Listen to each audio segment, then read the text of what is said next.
Hello. Thank you for joining me today for Ask Pastor D. Our question is, why didn't the vision come to pass? And this is part 3 of a segment we started a couple of weeks ago. So, in review, we know that God gave every person born on planet Earth a dream, a vision, an assignment.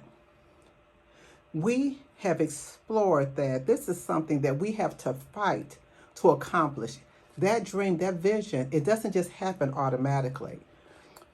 Our scripture reference is 1 Timothy chapter 1, verse 13.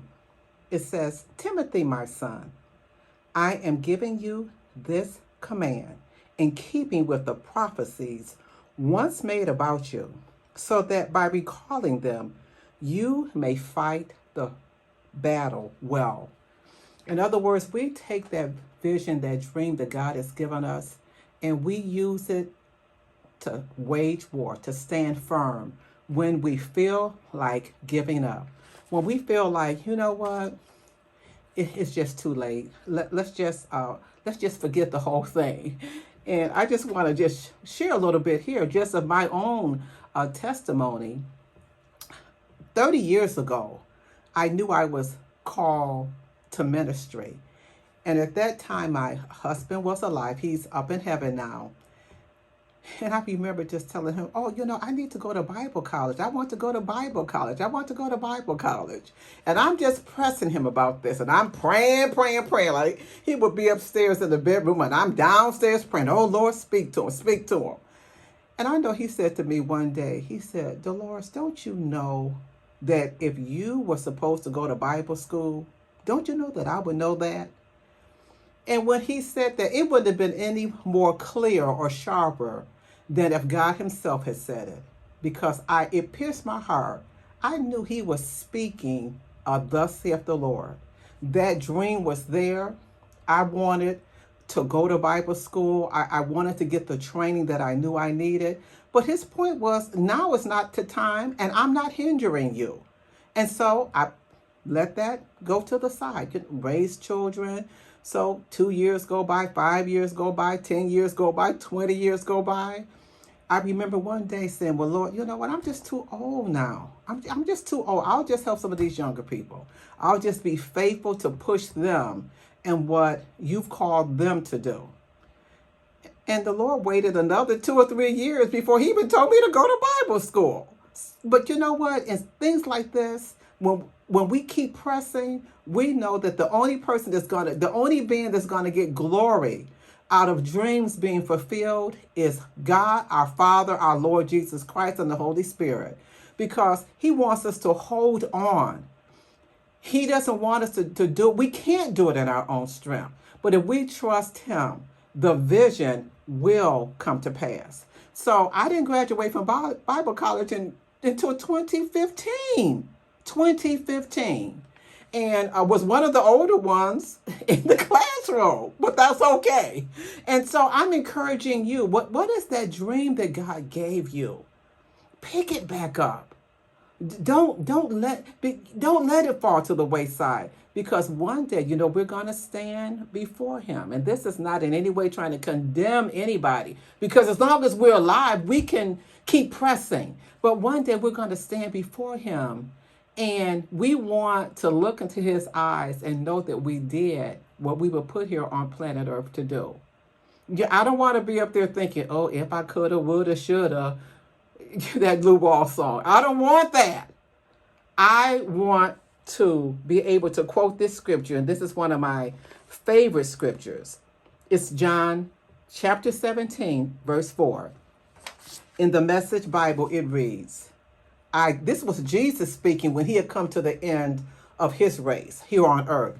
He says, "I glorified you on earth by completing down to the last detail what you assigned me to do. Down to the last detail, I got it done." And it's something in me that wants to look at him and say, "Oh, Lord, with your grace and with your strength and with your help, I got it done." And I pray that that's your vision. So let's just do this together.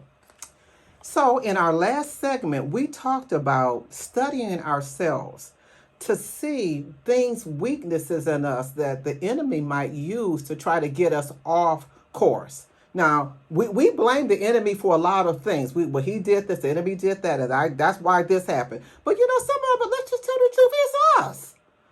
We can't put everything on the devil. Some of it is just our flesh that we just have to get under control. So what we're going to do, we're going to look at Moses. And next week, God willing, or next segment, I'll put it like that, we're going to look at Joseph. Okay, so we know, we'll have this segment and at least one more. But let's look at Moses. He was a powerful man of God. Oh, he did so many great things. A visionary, a person faithful. In Numbers 12, chapter 12, verse 3, it says he was the most humble man on the face of the earth, on the planet. Moses, the most humble. And he more highly esteemed the things of God than he did wealth, position, prestige. Because remember, he was raised in Pharaoh's household. He was being raised as the Pharaoh, his daughter, had adopted him as her son. The book of Hebrews, chapter 11, verses 24 and 25 say, by faith, Moses, when he was grown up, he refused to be called the son of Pharaoh's daughter, choosing rather to be mistreated with the people of God than to enjoy the fleeting pleasures of sin. He had that mark of circumcision on him, and he could look and say, you know what? Those people that are out there slaves, those are my people. Rather than stay here in this comfy palace and have all the perks, all the glamour, I choose to do what I'm supposed to do and be with the people that I'm a part of. In other words, to complete my mission. No, he did not know all of it. Of course not. But he made a choice to give up the pleasures of the palace.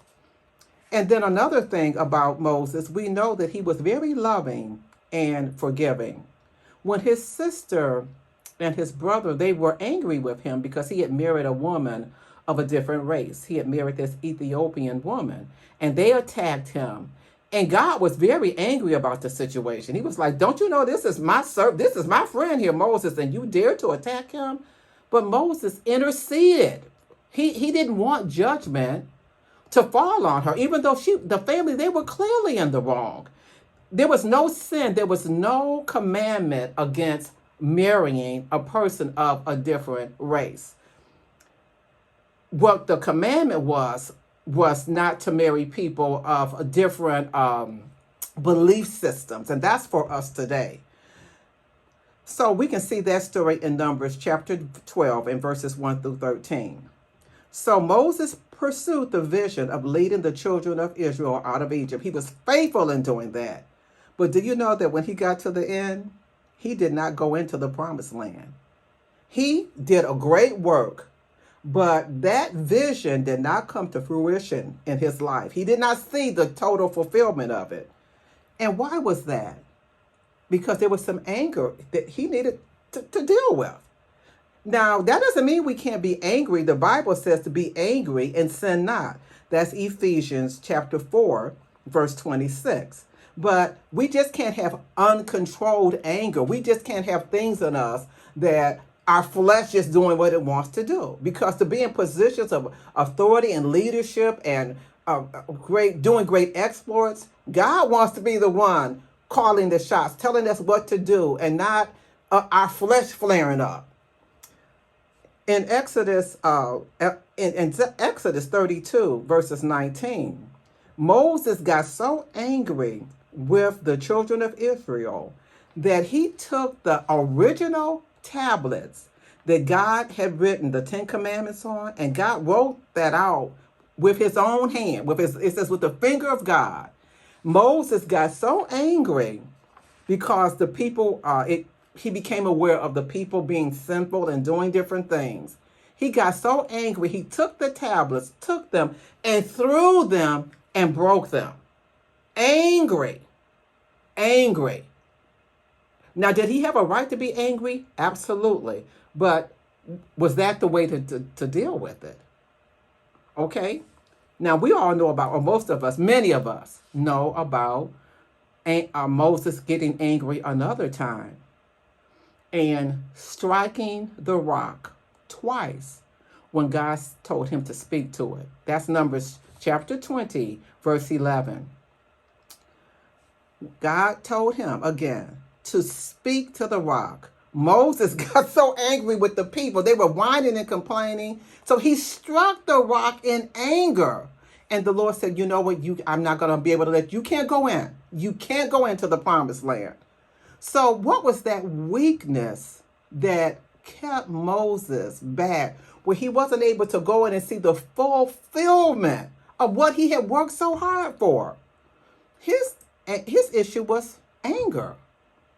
Now, I'm not picking on Moses because I know I'm working on me, and I hope you're working on you. But the Father did give us his book and give us these examples so we can learn what to do and we can learn what not to do. And so the thing is, we want to examine, what is the devil using to push my button? What is it that I need to get under control? Because God wants me to get to that vision. He doesn't want me to come up short. What is it that I need to check in my own life? Now, as we're closing up here, I do want to point out that God is faithful. Now, we know that Moses did walk with those people, and he did a great work for God. And God didn't forget his work, because later on, we see in the New Testament that Moses did get to go into the promised land. Luke chapter 9, verses 28 through 31, it says, Jesus took Peter, John, and James with him, and he went up into a mountain to pray. And as he was praying, the appearance of his face changed, and his clothes became as bright as a flash of lightning.